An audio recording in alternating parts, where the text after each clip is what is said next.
Hello friends, जय माता दी। कैसे हैं आप सब। तो इस सावन का सोमवार विशेष रूप से भोले की भक्ति का दिन, और इस दिन भोलेनाथ के निमित्त आप जो भी उपाय करते हैं, शिवलिंग पर जल चढ़ाते हैं, भोलेनाथ पर आप पंचामृत से रुद्राभिषेक करते हैं, कोई भी चीज़ें उनको अर्पित करते हैं, तो कहा जाता है कि भोलेनाथ आपकी मनोकामनाएं अवश्य पूरी करते हैं। सोमवार का दिन है, भगवान शिव और चंद्रदेव का प्रिय दिन है, और इस दिन चंद्र दोष, अगर आपकी कुंडली में चंद्रमा के दोष हैं, काल सर्प दोष है, राहु केतु के दोष हैं, तो वो भी ठीक किए जा सकते हैं। चंद्रमा हमारे मन और हमारी माता का प्रतीक होता है। इसके उपाय से शांति, सेहत, समृद्धि की प्राप्ति होती है। और साथ ही साथ इस दिन आपको बता दूं कि उन लोगों को उपवास रखना चाहिए, सभी को। वैसे तो देखा जाए तो सावन का सोमवार 4 सोमवार कीजिए, 5 कीजिए, 2 कीजिए, 3 नहीं करने चाहिए, 1 कर सकते हैं, लेकिन सावन के सोमवार का व्रत अवश्य करना चाहिए। विशेष रूप से उन लोगों को रखना चाहिए जिनका स्वभाव बहुत ज़्यादा उग्र है, जो डिप्रेशन में रहते हैं, जिनका मन स्थिर नहीं रहता, चंचल रहता है, या जिनके मन में भटकाव आते हैं। इससे आपकी उग्रता में कमी आएगी, मन शांत होगा। साथ ही साथ शास्त्रों में वर्जित कुछ कार्य होते हैं जो सोमवार के दिन आपको गलती से भी नहीं करने चाहिए। सोमवार का व्रत केवल सुहागनें या फिर कन्याएं रख सकती है, ऐसा नहीं है। हर किसी को सावन के सोमवार का व्रत रखना चाहिए। कुछ लोग पूछते हैं कि क्या शिवलिंग की पूजा स्त्रियां और कुंवारी कन्याएं कर सकती है, तो बिल्कुल करना चाहिए आपको शिवलिंग की पूजा। आज के दिन आप शिवलिंग पर अभिषेक कीजिए, ज़्यादा से ज़्यादा ओम नमः शिवाय का जप कीजिए, बेलपत्र चढ़ाइए, भांग धतूरा आदि से आप बाबा को अर्पित कर ओम नमः शिवाय का जप करें। सावन का सोमवार है, सभी शादीशुदा स्त्रियां, जो कुंवारी कन्याएं हैं, अच्छे वर की प्राप्ति के लिए व्रत करना चाहते हैं, उन सभी को आज के दिन, या पुरुष हैं या लड़के हैं जो अच्छी स्त्री की प्राप्ति के लिए व्रत करना चाहते हैं, उन सभी को आज के दिन व्रत धारण करके 3 प्रहर का व्रत किया जाता है सोमवार का। यानी कि सुबह से लेकर शाम तक का व्रत करना चाहिए। शाम के बाद ही आपको कुछ खाना चाहिए। अगर आपकी तबीयत ठीक नहीं रहती है या किसी कारणवश आप व्रत नहीं कर पाते हैं, तो दिन भर कम से कम आप फलाहार लेकर के रहें। रात्रि के बाद ही आपको अन्न का या नमक का सेवन करना चाहिए। चेष्टा करें कि फलाहार करें। अगर फलाहार नहीं कर सकते तो एक समय अन्न का सेवन कीजिए। और ध्यान रखना है, कुछ बातों का गलतियां नहीं करनी है, क्योंकि सोमवार का जहां एक और व्रत करेंगे, भोलेनाथ को आप अच्छे से मनाएंगे, वहीं छोटी छोटी जो गलतियां होती है उससे भोलेनाथ नाराज हो जाते हैं। एक तो ऐसे युवक युवतियों को भोलेनाथ का व्रत नहीं करना चाहिए, सावन के सोमवार नहीं करने चाहिए, जिन्होंने व्रत फेरे नहीं लिए हैं, 7 फेरे नहीं लिए हैं, शादी नहीं की और साथ में लिव इन में रहते हैं। कहते हैं कि लिव इन में रहने वाले लोग अगर ऐसी इंटेंशन नहीं रखते हैं कि वो आगे एक साथ रहे पति पत्नी की तरह, तो उन्हें ये व्रत नहीं करना चाहिए, वरना भोलेनाथ रूठ जाते हैं। पहली चीज़ जो सावन के सोमवार को नहीं करना चाहिए वो ये है कि झाड़ू नहीं फेंकना चाहिए, ना ही आज के दिन आपको झाड़ू खरीदना चाहिए। छोटा सा घरेलू सामान है जिससे घर की साफ सफाई की जाती है, चाहे घास की हो, चाहे फाइबर की हो, कोई झाड़न हो, कोई प्लास्टिक की हो, कोई सीक की हो, जिसका इस्तेमाल आप घर में करते हैं, चाहे वो कितनी भी ख़राब हो गई हो, या फिर आप उसे बदल कर नई झाड़ू लेकर के आना चाहते हैं, तो आपको झाड़ू खरीदने के लिए मंगलवार का दिन उपयुक्त होता है। शनिवार रविवार के दिन आप खरीद सकते हैं, लेकिन सोमवार, विशेष रूप से सावन के सोमवार को अगर आप नई झाड़ू खरीदते हैं या फिर पुरानी झाड़ू को घर से बाहर करते हैं, तो आपके घर में दरिद्रता का वास होता है। लक्ष्मी साक्षात आपके घर से रूठ कर सदा के लिए चली जाती है, क्योंकि बताने की ज़रूरत ही नहीं है, झाड़ू को माता लक्ष्मी का प्रतीक माना गया है। इसलिए आज के दिन ना तो आप नई झाड़ू खरीदें और ना ही पुरानी झाड़ू आपको फेंकनी चाहिए।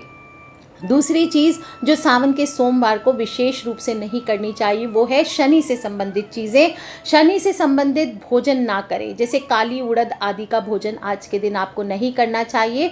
बैंगन हुआ, कटहल हुआ, सरसों का साग हुआ, काला तिल हुआ, उड़द हुआ, तेज मसालेदार सब्जियां हुई, इस दिन आपको सरसों के तेल में सब्जी नहीं बनानी चाहिए।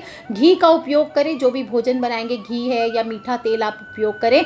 सरसों के तेल में सब्जियां आज के दिन आपको नहीं बनानी है, इससे आपके कुंडली के दोष बढ़ते हैं। साथ ही साथ सरसों के तेल की आपको मालिश भी आज के दिन नहीं करनी चाहिए। कहा जाता है कि सावन के सोमवार के दिन शक्कर का प्रयोग ना करें। आप शक्कर, एक होती है कि गुड़ की शक्कर होती है, आप ब्राउन शुगर जिसे कहते हैं उसका प्रयोग कर सकते हैं, लेकिन नॉर्मल जो वाइट शक्कर होती है उसका उपयोग नहीं करना चाहिए, क्योंकि शक्कर को चंद्रमा का भोजन माना गया है। और अगर आपकी कुंडली में चंद्रमा का कष्ट है, डिप्रेशन आदि के मरीज़ हैं, या बहुत ज़्यादा मेंटल आपकी स्थिति खराब रहती है, या फिर आपकी माता से बहुत ज़्यादा जीवन में कलेश है, तो आपको सोमवार के दिन, सावन के सोमवार के दिन आपको शक्कर का उपयोग नहीं करना है। आप चाहें तो गुड़ का उपयोग करें, गुड़ के शक्कर का उपयोग करें, लेकिन वाइट चीनी का उपयोग आपको नहीं करना है। इस दिन आपको काले कपड़े भूल करके भी नहीं पहनना चाहिए।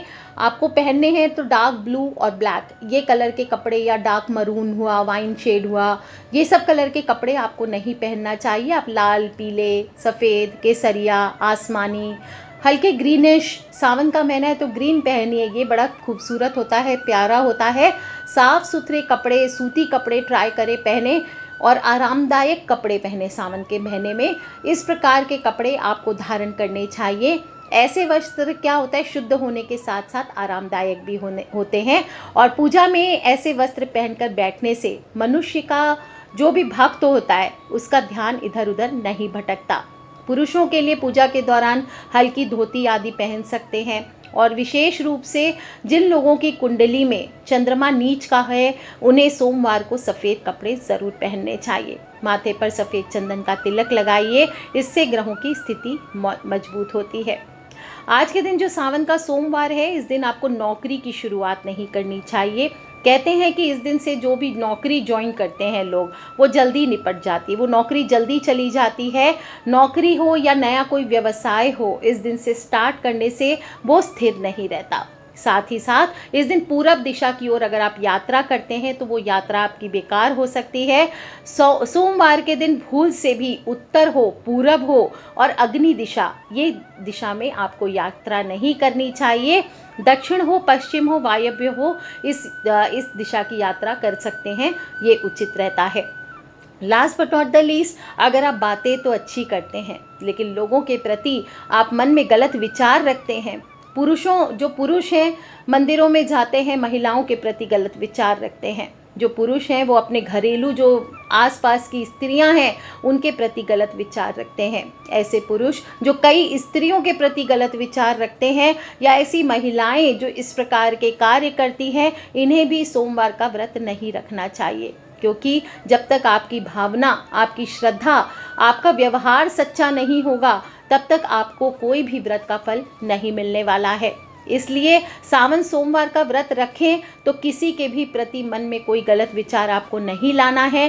किसी प्रकार के बदले की भावना लेकर के आपको व्रत नहीं रखना चाहिए, नहीं तो भोलेनाथ रूठ जाते हैं। और अगर किसी युवक या युवती के प्रति, किसी स्त्री के प्रति आपके विचार गलत हैं, आप स्त्रियों का मान सम्मान नहीं करते हैं, बात बात पर उनके ऊपर चिल्लाते हैं, तो ऐसे जातकों को भी सावन का व्रत नहीं रखना चाहिए। ऐसी विचारधारा वाले जातकों पर भोलेनाथ की कृपा कभी नहीं बनती है।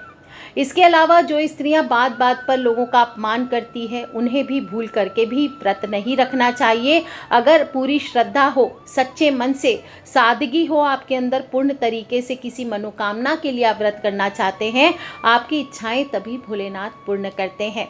मनुष्य की महानता उसके कपड़ों से नहीं बल्कि उसके चरित्र से आंकी जाती है। मनुष्य का चरित्र सबसे ज़्यादा मूल्यवान और साफ सुथरा होना चाहिए। बहुत से लोग अंदर से मैले होते हैं, ऊपर से ढोंग करते हैं शरीफ बनने का, सीधा बनने का, उजले कपड़े पहन लेते हैं, लेकिन चकाचौंध में रहते हैं। ऐसी चकाचौंध ज़्यादा देर नहीं टिक पाती। दुनिया उनके चरित्र को समय के साथ पहचान ही जाती है।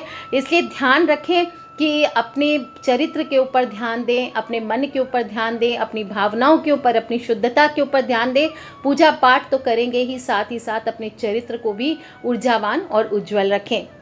सोमवार का दिन है सावन का, तो आपको इस दिन शिव जी के निमित्त पूजा पाठ तो करेंगे ही, जल चढ़ाएंगे, साथ ही साथ शिव चालीसा हुआ, शिव महिम्न स्तोत्र हुआ, लिंगाष्टक हुआ, शिव पुराण का श्रवण करना चाहिए। ऐसा करने से भोलेनाथ प्रसन्न होते हैं। पूजा पाठ की बात करें तो शिव जी की पूजा में भूल करके भी कुछ चीज़ें हैं जो नहीं चढ़ानी चाहिए। शिव जी को सफ़ेद रंग के फूल बहुत पसंद होते हैं, लेकिन केतकी का फूल सफ़ेद होता है। इसके बावजूद भी शिव जी की पूजा में प्रयोग नहीं किया जाता। भगवान शिव जी की पूजा में केतकी के फूल श्रापित बताई गई है, इसलिए उसे नहीं अर्पित करना चाहिए। वहीं दूसरी ओर शंख से भी जल शिव जी को नहीं चढ़ाना चाहिए। यूजुअली जब अभिषेक करते हैं तो क्या कहते हैं, विष्णु भगवान के पूजन में दक्षिणावर्ती शंख यूज़ कीजिए, ये शंख यूज़ कीजिए, वो शंख यूज़ कीजिए, लेकिन शिव जी की पूजा में शंख का इस्तेमाल नहीं किया जाता। शंखचूड़ को उन्होंने मारा था और इसीलिए कहा जाता है शंख भी श्रापित होता है और शंख से जल शिव जी को अर्पित नहीं करना चाहिए। तीसरी चीज़, इनकी पूजा में तुलसी का भी उपयोग नहीं किया जाता। शंखचूड़ की पत्नी थी तुलसी, इसलिए तुलसी का भी उपयोग शिव पूजन में नहीं किया जाता है। शिव जी की पूजा में देखिए, ये अपवाद है। एक्चुअली कहीं बताते हैं कि शिव जी की पूजा में तिल का उपयोग नहीं करना चाहिए। दूसरी जगह बताया जाता है तिल क्या होता है, विष्णु भगवान के मैल से उत्पन्न हुआ है, इसलिए कहा जाता है कि नहीं उपयोग किया जाता। लेकिन अगर पाप नाश के लिए आप उपयोग करना चाहते हैं तो काले तिलों का उपयोग आप शिवलिंग पर कीजिए। पाप नाश हेतु ओम नमः शिवाय का जप करते हुए आप ये अर्पित कीजिए तो ठीक है, अन्यथा शिव जी को तिल अर्पित नहीं करना चाहिए जनरल पूजन में। शिव जी को पूजा में चावल चढ़ाए जाते हैं, है ना। तो चावल चढ़ाते समय ध्यान रखना चाहिए कि चावल किसी भी प्रकार से खंडित ना हो, पूर्ण चावल हो। ऐसे चावल ही आपको शिव पूजन में चढ़ाना चाहिए। शिव जी की पूजा में नारियल भी नहीं चढ़ाया जाता। नारियल क्यों नहीं चढ़ाया जाता? नारियल हुआ, कुमकुम हुआ, हल्दी हुआ, ये सभी चीज़ें स्त्री यानी प्रजनन का प्रतीक होते हैं, स्त्री तत्व माने जाते हैं। और शिव जी को क्या मानते हैं? लिंग यानी पुरुष तत्व मानते हैं। इसलिए कभी भी जो शिवलिंग पे कभी भी आपको स्त्री तत्व यानी प्रजनन से रिलेटेड चीज़ें नहीं चढ़ानी चाहिए। नारियल में भी क्या होता है, नारियल का पानी नहीं चढ़ाना चाहिए। ऐसे कुछ लोग चढ़ाना चाहते तो साबुत नारियल चढ़ा दीजिए, लेकिन कुछ लोग ईख के रस की जगह नारियल पानी से अभिषेक करने लगते हैं, ऐसा नहीं करना चाहिए। हल्दी और कुमकुम को उत्पत्ति का भी प्रतीक मानते हैं, इसलिए ये भी ना यूज़ करें। अच्छा, एक चीज़ होता है बेलपत्र, हमेशा कहती हूँ कि बेलपत्र बासी नहीं होता, इसलिए पहले से चढ़ाए गए बेलपत्र आप दोबारा से उसे धो करके वापस से इस्तेमाल कर सकते हैं। शिव जी की पूजा में शिव जी के अभिषेक करते वक्त आप ओम नमः शिवाय का जप करते हुए वापस से आप बेलपत्र यूज़ कर सकते हैं, लेकिन खंडित बेलपत्र, 2 पत्तियों वाले बेलपत्र, ये आपको नहीं अर्पित करने चाहिए। और जब भी आप बेलपत्र अर्पित करते ध्यान रखें उसे उल्टा करके, जो चिकना भाग है वो शिवलिंग की ओर होना चाहिए, वैसे आपको अर्पित करना चाहिए। और बेलपत्र आप बासी यूज़ कर सकते हैं, लेकिन फूल आपको बासी या मुरझाए हुए भगवान को नहीं अर्पित करना चाहिए। इससे अच्छा मत चढ़ाइए, आपको पुष्प नहीं मिलते तो मत चढ़ाइए, लेकिन आपको बासी फूल, मुरझाए हुए फूल आपको नहीं चढ़ाने चाहिए। सोमवार का दिन है, सावन का सोमवार है, विशेष रूप से भोजन का तो आप व्रत रखेंगे ही साथ किसी प्रकार का नशा या जुआ आदि नहीं खेलना चाहिए। मांस, मदिरा, प्याज, लहसुन और किसी भी तरह की ड्रिंक्स आदि, किसी भी तरह की नशे की चीज़ें आदि, यह आपको नहीं खानी चाहिए। और साथ ही साथ आपको जुआ आदि भी नहीं खेलना चाहिए, इससे शिव जी क्रोधित होते हैं। इस दिन किसी को भी सफ़ेद चीज़ों का दान ना करें, दूध हुआ, दही हुआ, दान नहीं करना चाहिए। गरीबों को आप चाहें तो चावल की खीर बांट सकते हैं, शिवलिंग पर सफ़ेद चीज़ें चढ़ा सकते हैं, सफ़ेद मिठाई आदि वो आप दे सकते हैं, लेकिन आपको अपने हाथों से इस दिन सफ़ेद चीज़ों का दान नहीं करना चाहिए। और इस दिन दूध से बनी हुई चीज़ें जैसे कि घी आदि की खरीदारी और ये सब चीज़ें खरीद सकते हैं, आप अपने घर में यूज़ करने के लिए खरीद सकते हैं, लेकिन बस दान नहीं करना है। यहाँ तक कि सफ़ेद कपड़े भी इस दिन आपको दान नहीं करने चाहिए। और ध्यान रखें, किसी भी तरह का निवेश करना चाहते हैं, चाहे सोना चांदी हो, शेयर मार्केट हो, तो सोमवार के दिन ये कार्य करने के लिए उचित रहता है। नए कार्य करने हो, जैसे नए भवन का निर्माण करना हो, नौकरी का पदभार संभालना हो, तो इसके लिए ये शुभ रहता है, ये आप कर सकते हैं। और सावन का सोमवार है तो शिव जी की पूजा कीजिए सच्चे दिल से। जब भी पूजा करने बैठेंगे तो गंदे वस्त्र में आपको नहीं करना चाहिए। शुद्ध धुले हुए वस्त्रों में आपको शिव जी का पूजन करना चाहिए। साथ ही साथ पूजा शुरू करने के पहले आपके पास सिद्ध रुद्राक्ष की माला है तो वो धारण कीजिए, माथे पर भस्म बनाइए, त्रिपुंड लगाइए, इस प्रकार से तिलक करके, या फिर चंदन है तो चंदन में आप केसर घस करके तिलक बना सकते हैं। हल्दी का तिलक ये नहीं कि जैसे विष्णु भगवान के पूजन में बताते हैं कि अगर नहीं है आपके पास केसर तो आप हल्दी घोल करके उसका तिलक लगा सकते हैं। ऐसा आपको शिव जी के पूजन में नहीं करना है। आपके पास चंदन है तो चंदन का तिलक लगाइए, उसमें केसर डाल के लगा सकते हैं, लेकिन लाल चंदन का तिलक लगा सकते हैं, लेकिन आपको कुमकुम का या फिर आपको हल्दी का तिलक आपको नहीं लगाना चाहिए। या फिर आप सिर्फ भस्म का तिलक लगा करके भी आप शिव जी की पूजन कर सकते हैं। दोस्तों, भगवान भोलेनाथ शिव एकमात्र ऐसे देव हैं जो बहुत जल्दी प्रसन्न होते हैं, और इनकी पूजा अर्चना में अगर भूल हो जाए, जितनी आसानी से भोलेनाथ प्रसन्न होते हैं उतनी आसानी से रूठ भी जाते हैं। इसलिए छोटी छोटी ये सावधानियां मैंने बताई है। आप सभी पूजन करने जा रहे होंगे तो इसीलिए पहले से बता दिया कि सबको पता है कि शिवलिंग पर क्या क्या चढ़ाना है, लेकिन ये सावधानियां भी आपको ज़रूर रखनी चाहिए। इस बात का ध्यान रखें। जो लोग भी कालसर्प दोष आदि से ग्रसित हैं वो सब आज के दिन थोड़ा सा जल शिवलिंग पर जब अभिषेक हो रहा हो, कहीं पे प्रॉपर औषधि स्नान आदि हो रहा हो, या तो आप खुद भी करवा सकते हैं रुद्राभिषेक, और नहीं तो जहां औषधि स्नान आदि हो रहा है वहां से थोड़ा जल ला करके आज के दिन आपको घर पर स्नान करना चाहिए। दोस्तों, सच्चे दिल से कुछ करें ना करें, अपने घर में बैठ करके ध्यान अवस्था में थोड़ी देर बैठ जाइए। एक दिया जला लीजिए अपने घर के ईशान कोण में, ईशान कोण यानी कि north east corner of the house, और वहाँ पे दीपक जला करके थोड़ी देर ओम नमः शिवाय, ओम नमः शिवाय, ओम नमः शिवाय इसका जप कीजिए, भोलेनाथ से कनेक्ट कीजिए, और फिर देखिए दोस्तों आपके जीवन में कैसी शुभता आती है। आपके कष्ट अपने आप भोलेनाथ दूर कर देंगे, विश्वास रखें, और पूरे सावन के महीने सच्चे दिल से बाबा भोलेनाथ को ध्याते रहिए। देखिए दोस्तों, आपके कष्टों से आपको छुटकारा अवश्य मिलेगा। आप सभी को सावन के पहले सोमवार की बहुत बहुत हार्दिक शुभकामनाएं। कुछ और जानना चाहते हैं तो आप मुझे वीडियो के नीचे लिख करके जरूर पूछ लें। खिलखिलाते रहें, मुस्कुराते रहें, और अपने फ्रेंड्स, फैमिली, मम्मी पापा, भाई बहन, बच्चे सभी लोगों से छोटे छोटे बातें हैं इन्हें शेयर जरूर करें, सभी के जानने योग्य है। और सोमवार के व्रत की कथा मैंने सुनाई है दूसरे वीडियोज में, आप जाके चाहे तो उसे सुन सकते हैं और औरों को भी जरूर सुनाएं। आज के लिए इतना ही दोस्तों। खिलखिलाते रहे, मुस्कुराते रहे। Take care friends, love you all. जय माता दी, बम बम भोलेनाथ। बोलिए हर हर हर हर महादेव शंभो।